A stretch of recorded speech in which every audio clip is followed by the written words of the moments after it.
Welcome to News in Context. I'm Gina Valeria.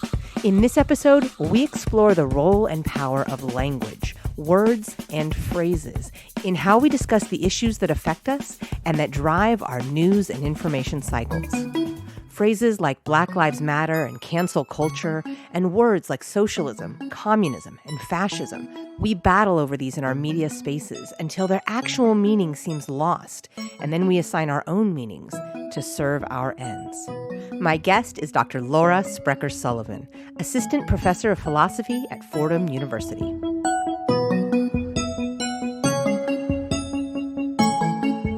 I want to start with, why is it that language is so powerful? I mean, as kids, I grew up, and probably you did too, with, sticks and stones may break my bones, but words will never hurt me. But clearly that developed because words do hurt and they do matter. Why is that? Yeah. So we use language to understand the world, but I think even more, right? Language is how we communicate with each other. And so language conveys things about how other people see us.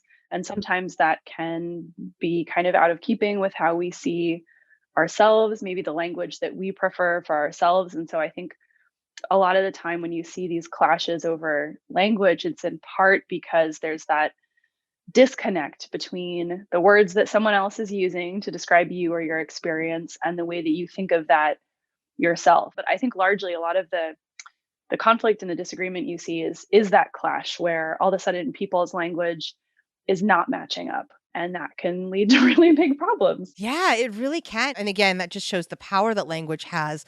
So we have these clashes now. We can start with this idea of defining. So I'm defining myself in a certain way, or I think of myself in a certain way. And then there's someone trying to define me. And we have this often negative reaction to it. We can't just sit and be comfortable with, well, that's all right. We have a hard time doing that as humans. Why is it so important for us to have control over the definition? This idea that everyone kind of has the right or the ability to self-definition is relatively new culturally. And I think that's partly why you're seeing some of these clashes, is that historically certain groups had the power and the privilege to put words on other things.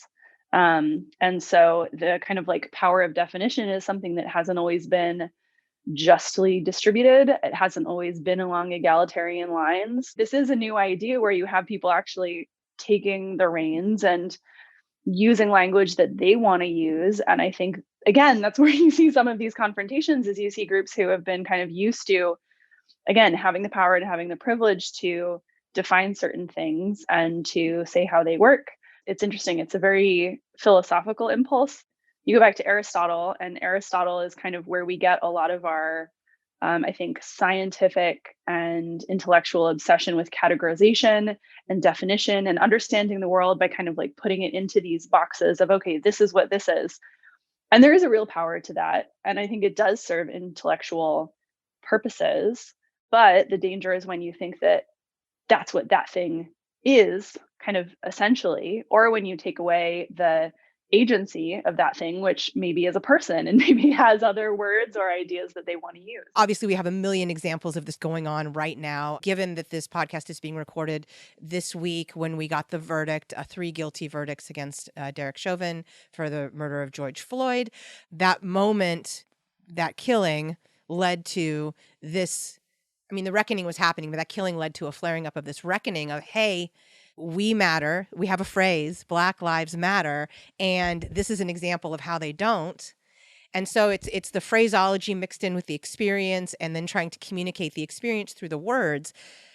And then, of course, the people in power, or the people who don't have that experience, are almost taken aback.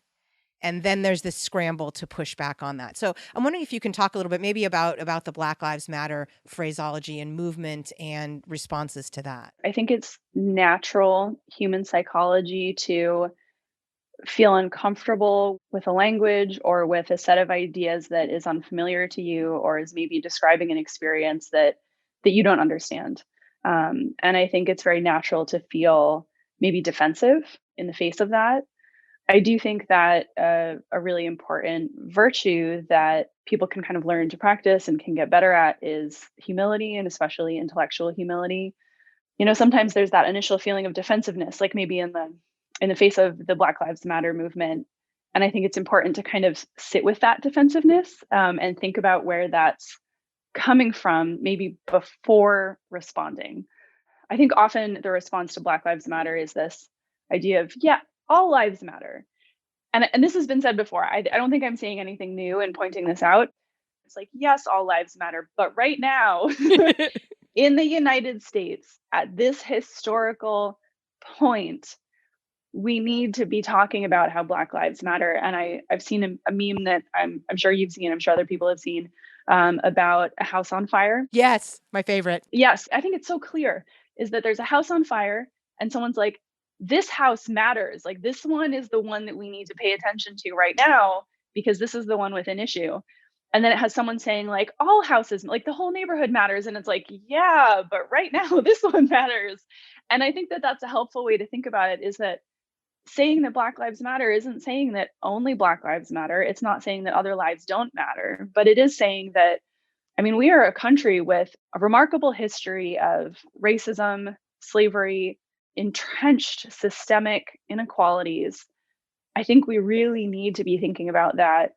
And again, in a way that's not defensive, in a way that's not attacking anything about anyone's value being less than anyone else's. If anything, it's just saying, we need to focus on this part right now in order to develop a more egalitarian society. Yeah, exactly. And yeah, that is my favorite example because it does make it so clear. If you don't understand Black Lives Matter, I'm going to use language to describe it to you differently and like tell you a story. And then one would hope that the defensiveness would be like, "Oh, well now let me understand why you think maybe your lives don't matter. Now maybe I have some learning to do." Right? And one would hope that we can make that jump, but there's still that pushback even though the fire example is so clear. There's still this defensiveness. This is where I love, honestly, Twitter, because I think the power of language there's so many clever and articulate people on Twitter who can take this concept and be very clear about it. The house on fire is one, but there are multiple examples of people saying, okay, look, this is an example of something needing to matter at this moment because it's hurting or it's in harm's way. Although I will say, I think Twitter is great in that way. And I think Twitter is incredibly powerful in that it really does give anyone a platform that can get something retweeted. At the same time, and I want to tie this to defensiveness, I think part of people not being defensive is creating safe spaces for vulnerability. And I think that Twitter does not do a great job of that.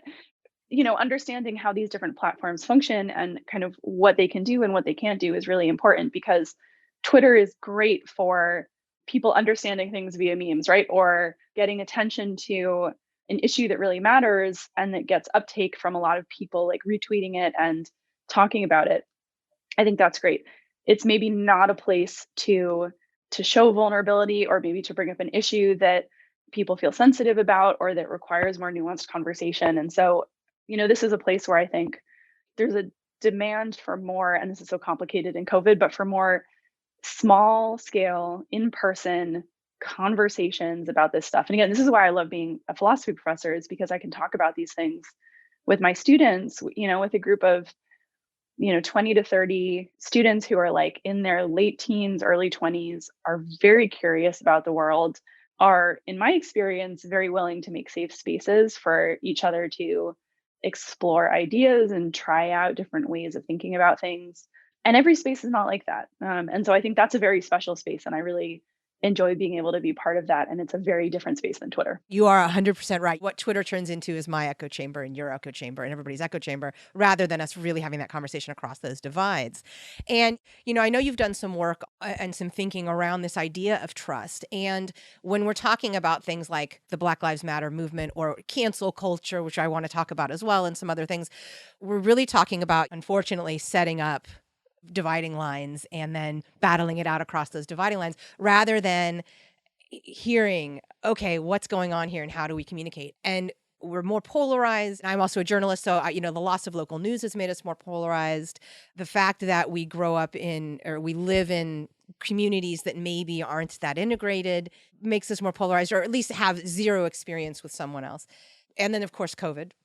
It's a difficult place to be in when you want to build trust or when you hope to build trust. Yeah. Before I came to Fordham, I had a position in South Carolina where I was a clinical ethicist, which is a position a lot of people don't know exists, but It's basically being someone at a hospital who carries a pager and who, if clinicians have ethical questions, they call you and you kind of help them sort out the issue.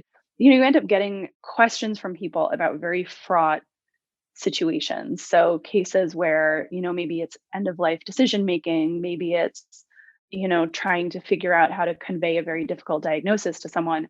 And so trust is such a huge part of it, especially in medicine, where I think people are inherently required to depend on or to be vulnerable to physicians and to the medical system just because they are sick and they can't fix that themselves, right? So they very much depend on this person. Trust is really important. And one of the things that started me thinking more about trust is that, I mean, one, it's not something we always train clinicians to think about. And two, it's very different depending on cultural background. And so this is where I think humility actually plays a really big part, is in recognizing that the kind of behavioral signals or the conversational signals that to you might signal that you're trustworthy, right? That you're a great doctor, right? You're competent to do what you're saying you do, that you care about the person who you're trying to help. That doesn't always work if you don't understand what signals that person is going to recognize. Part of having these really complicated conversations is learning to be sensitive to each other's signals of trustworthiness and of people showing that they trust us. And so I think that's where, really talking to people about experiences that have stood out to them in their life, and creating a space where they feel comfortable sharing that with you is so key to being able to have these conversations where you're asking people to be vulnerable, and to talk about things that are very sensitive. But it does require this attitude of going into the situation not with, I know how to create like a trusting atmosphere, but thinking like, okay, I'm not really sure what this person needs from me.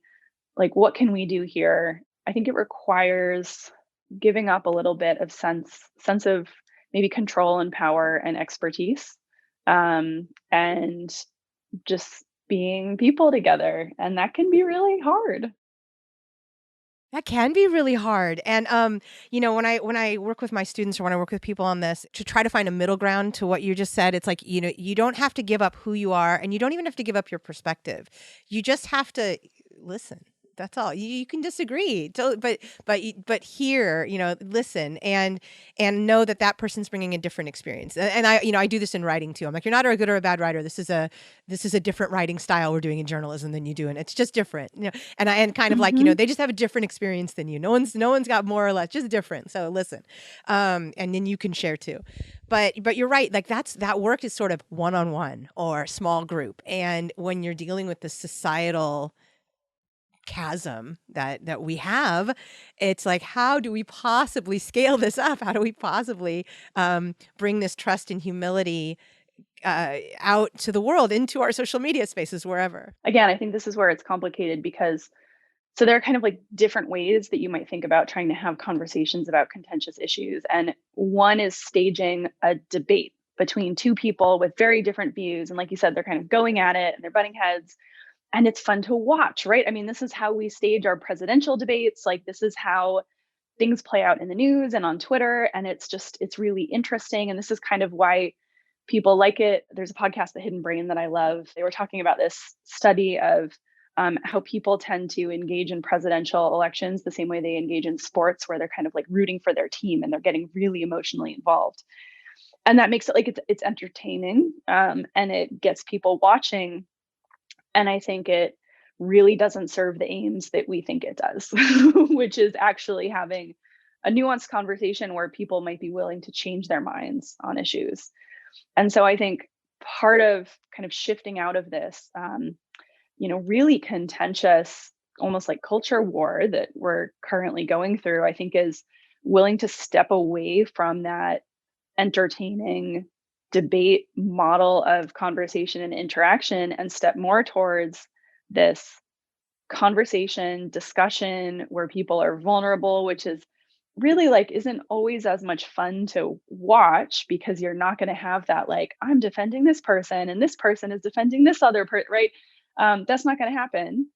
It's absorbing in a different way, but it's almost like we need to kind of reset people's sensibilities and I'm honestly not sure how to do that other than to kind of get people away from their screens and into their local communities where they're actually talking to people, whatever that community looks like. Yeah, I agree with you. I think it's a difficult thing. And that's where I think we've, through passivity or whatever, allowed our structures to break down. And again, as a former journalist, I watch the deterioration of local news. And there are studies that show without local news, without that local component, we do become more polarized. And so, how do we do this? We teach people skills like writing, teaching to the test, things like that. But we assume that they know how to be empathetic and that they know how to be curious. Those are just innate, right?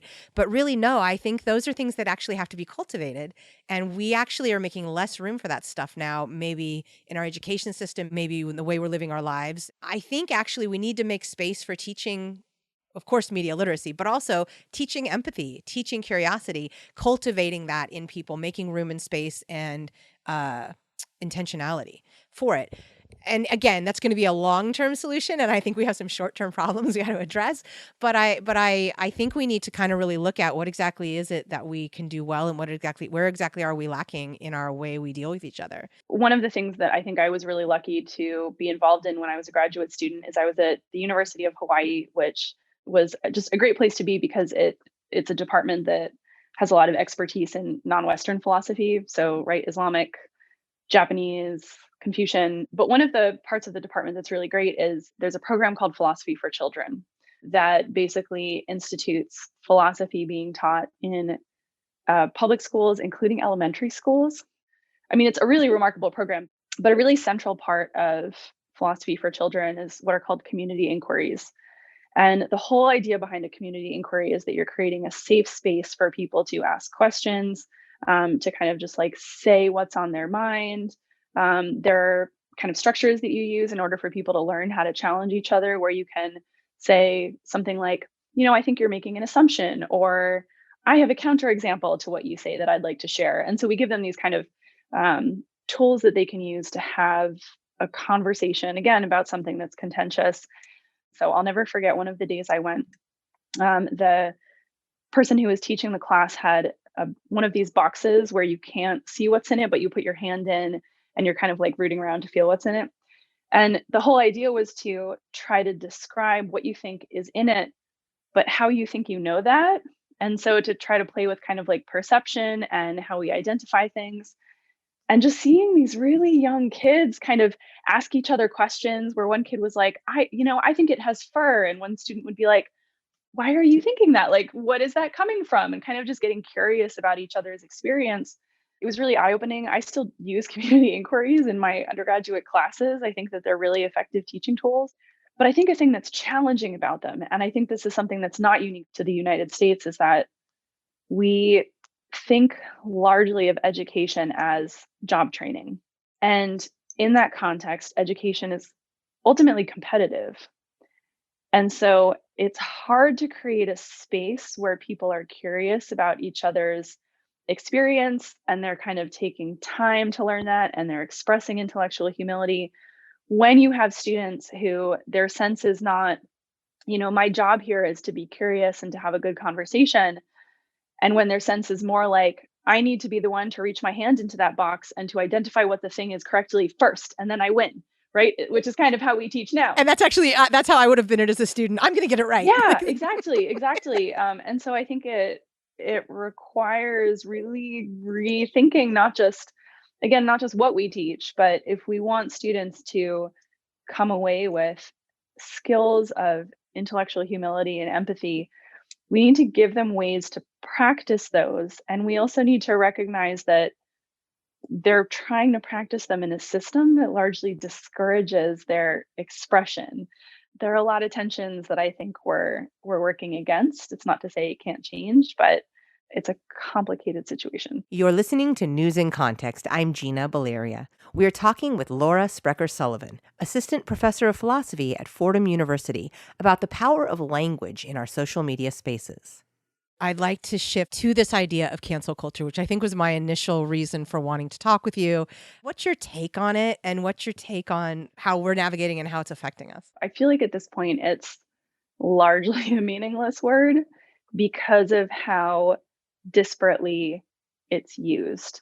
it seems to me the way words like socialism, capitalism, fascism, right? I mean, like these are words that are kind of being used politically in ways that people aren't necessarily thinking about what they mean and whether or not they're appropriate to the context. And so I tend to think at this point, cancel culture is really one of those words where it's more helpful to talk about specific phenomena than it is to say, is cancel culture good or bad? Because it's like, if we have that conversation, we're probably both operating with a different understanding of what that word means. Those are great examples of fascism, socialism, et cetera. The meanings are gone. They're just, I know if I say this word, I'm going to get a reaction because people, again, have their own meanings of what they think it means.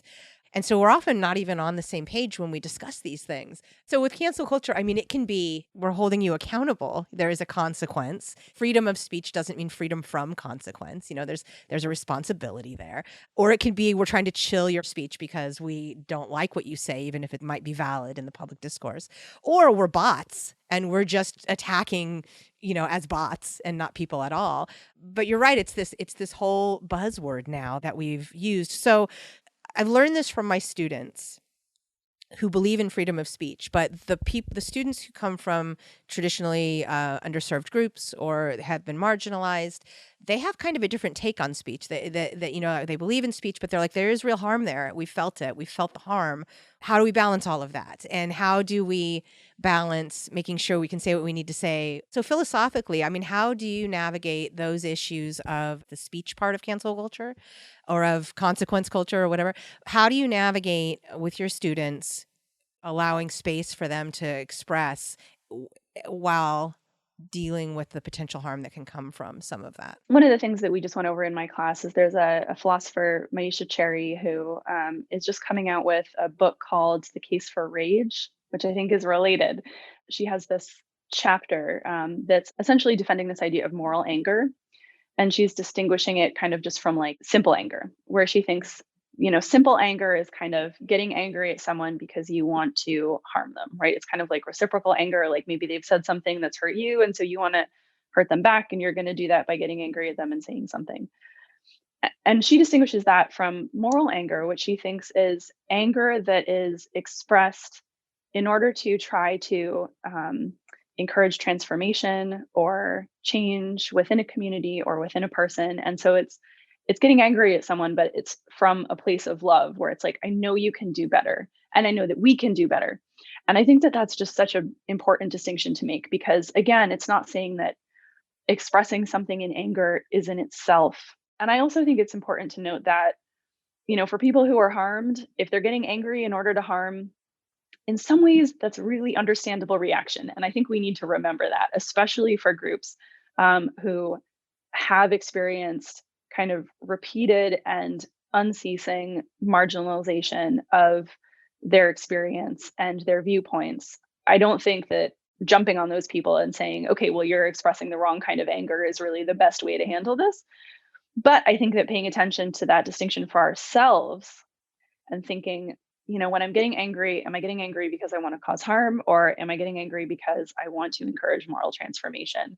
Again, I think that's a question we can ask ourselves, not to judge others, but to say, what am I doing with this language? I feel that our society doesn't do well with anger. And therefore, because we don't deal with it, we don't distinguish any differences. We just see it all as this.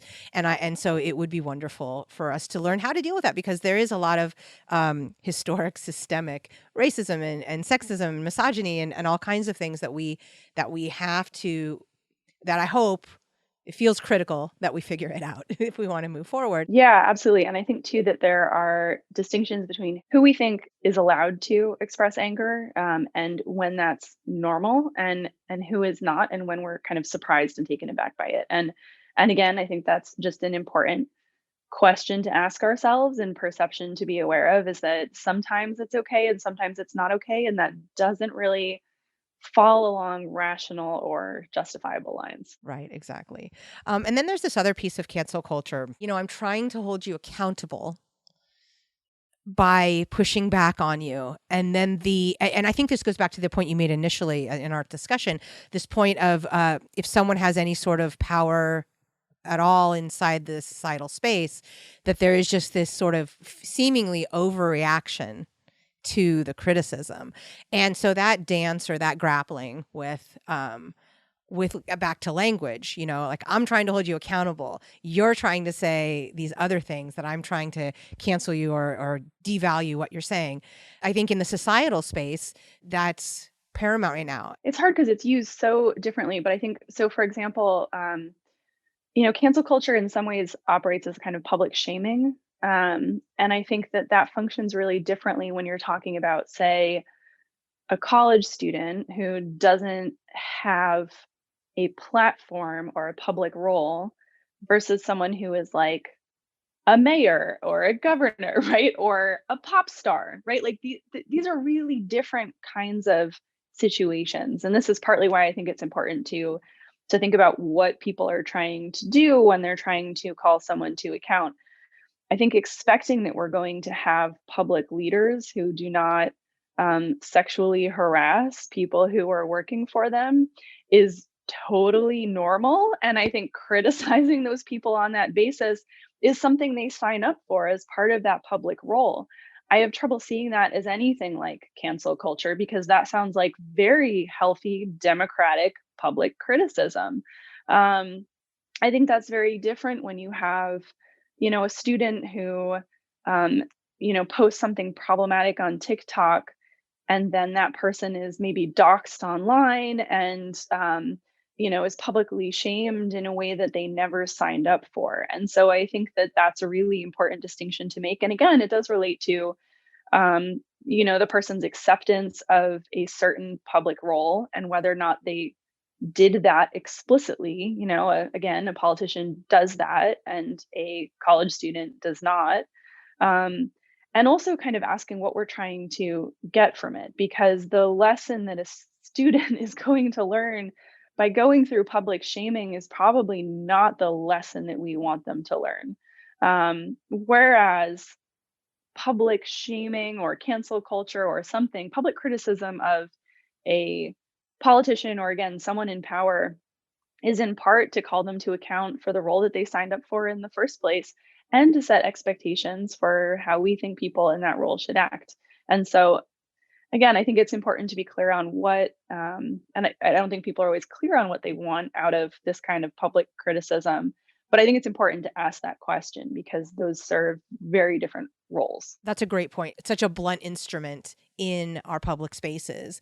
And we have to figure out a way to communicate that there's nuance and understand what we want here. Yeah, exactly. And this is why, when I first started thinking about cancel culture, it just seemed like a lot of again, I think it's helpful to talk about the actual activity we're talking about, whether it's shaming or criticism or debate or whatever. But so much of the ethical valence of it depends on who's doing it, to whom, for what reason, how are they doing it, like when, why, what are their reasons. And so I think getting really clear on that, because it's not like criticism is bad in itself, debate is not bad in itself, even shame is not bad in itself, but it's just like Maisha Cherry's point, I think, about moral anger, which is that the problem isn't anger, it's the way that it's used in different ways and for different purposes. I think that that's a really important thing to keep in mind and for people to be able to think about in a nuanced way for themselves.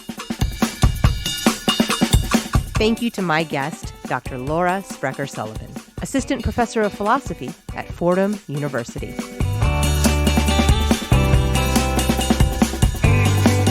Music in this episode includes Spring Fling by Track Tribe and The Heist by Silent Partner. In addition to hearing News in Context every Friday at 8:30 a.m. and 6:30 p.m. on KSFP 102.5 in San Francisco, you can hear it on Spotify, Stitcher, Apple Podcasts, iHeartMedia, Google Play, Google Podcasts, Podbean, YouTube, and PRX. We're also on Facebook and Twitter at News in Context SF and on Instagram at News in Context. And you can find links to all of that at newsincontext.net. I'm Gina Valeria. Thank you for listening.